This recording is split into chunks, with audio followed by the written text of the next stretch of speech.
弟兄姊妹平安，今天是2021年的12月25号。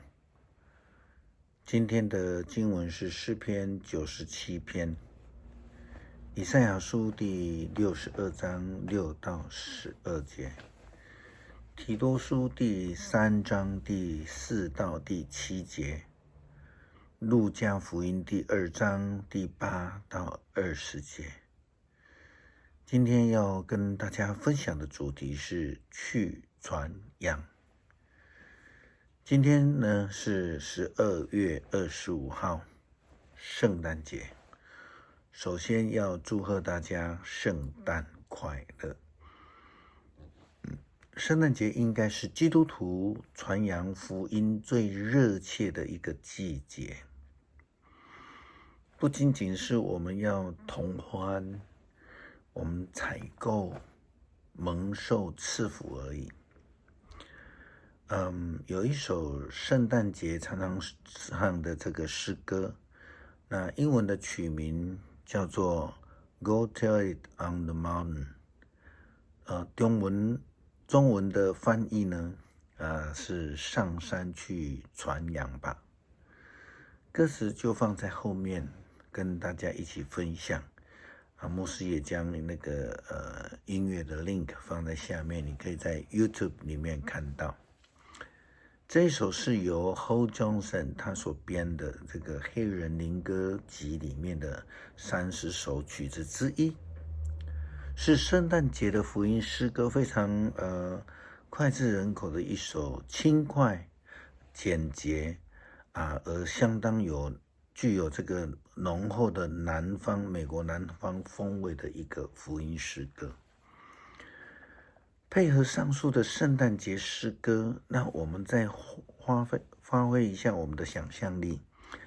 这个路加福音第2章，牧羊人带着一群牲畜，带着他们的羊群，他们踏着轻快的脚步前行，他们跟着天使的指引，带着喜乐的心情，前往伯利恒大卫的城市，去敬拜耶稣基督，那一位新生王，一个上帝所赐下的拯救。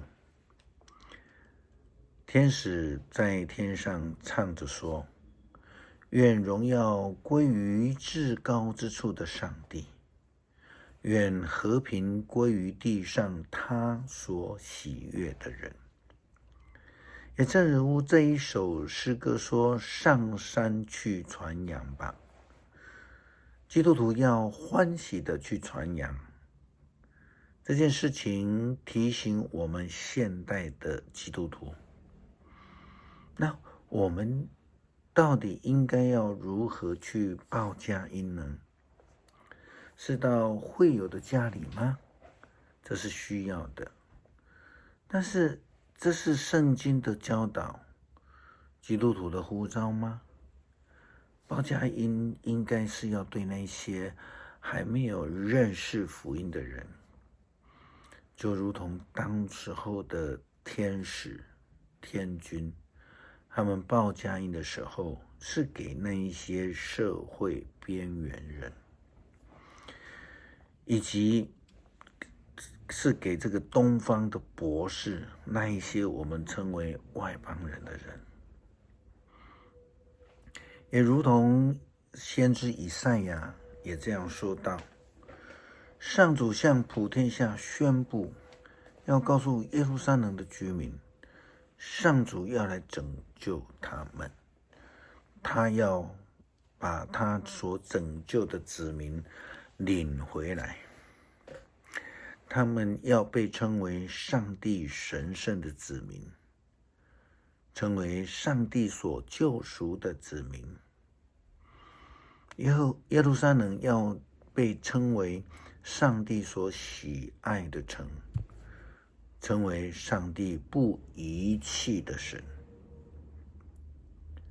那些需要救赎的人们，上帝要将他的拯救来赐给他们。那些在黑暗中的人，上帝要赏赐他们亮光。当人们起来又付诸行动的时候，就开始了调整了与上帝的关系。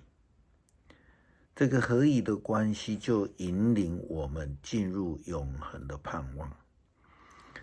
这些都是上帝借着主耶稣基督所赐下的恩典。上帝差遣耶稣成为世人的盼望。牧师一直很欣赏圣经路加福音记载的这个牧羊人，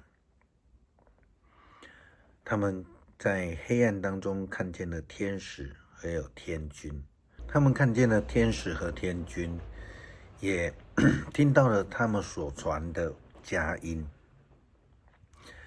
天使对他们说，不要害怕，我有好消息告诉你们。这消息是要带给万民极大的喜乐。今天在大卫的城里，你们的拯救者主基督已经诞生了。你们会看见一个婴儿用布包着，躺在马槽里，那就是要给你们的记号。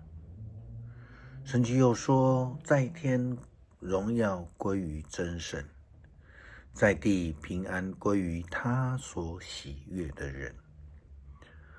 我们就看到他们非常兴高采烈的起来，他们就进到了伯利恒去拜耶稣。他们说，我们进到伯利恒去，看主所告诉我们那已经发生了的事。牧羊人不但为领受佳音来高兴，他们更成为了那个传递佳音的人。圣经又告诉我们，牧羊人看见以后，就把天使所说的关于婴儿的事告诉大家。听见的人对牧羊人的话都很惊讶，因为他们看见了天使以及天军所传的福音，完全符合他们所传述的是真实的。牧羊人们他们领受了救恩，也将救恩分享给所有的人。这正是基督徒所应当学习的。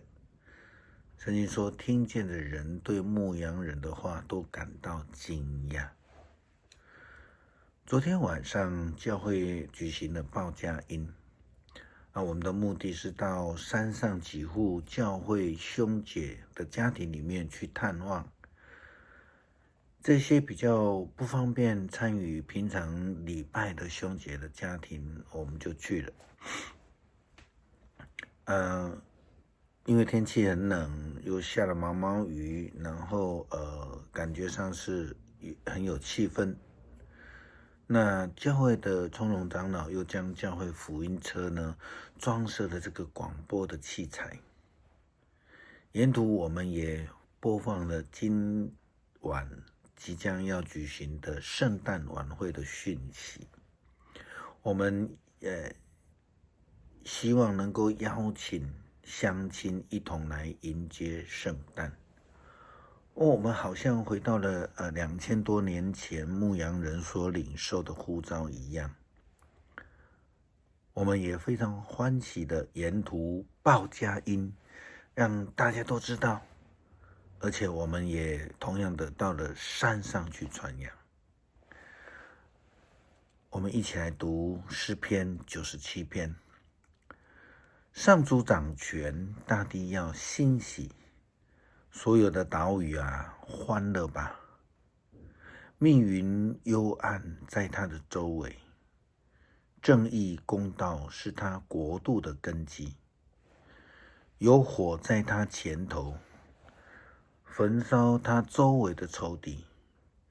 他的闪电照亮全世界，大地看见了便颤抖。群山在上主面前，在全地之主面前，都像蜡一样融化了。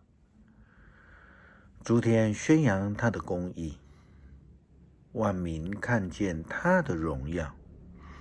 一切拜偶像的人都要受辱，夸耀邪神的人都要蒙羞。万神都要俯伏在上主面前。上主啊，因为你有公正的审判，西安的人民欣喜，犹大的城邑欢乐。上主啊，你统治普天下，你凌驾万神之上。上主爱那些憎恨邪恶的人。上主保护他忠贞子民的生命，拯救他们脱离邪恶的手。光照耀义人，喜乐充满地正直的人。义人啊，要因上主的作为欢喜，你们要颂赞他的圣名。感谢上帝，让我们领受他的救恩，也领受他的呼召，成为传扬好消息的仆人。我们为了昨天晚上报佳音献上感谢，也为了今晚即将举行的晚会献上祷告。盼望透过表演，盼望透过戏剧以及大家用心的预备，能够感动人愿意来亲近主。奉主耶稣基督的名祷告，阿们。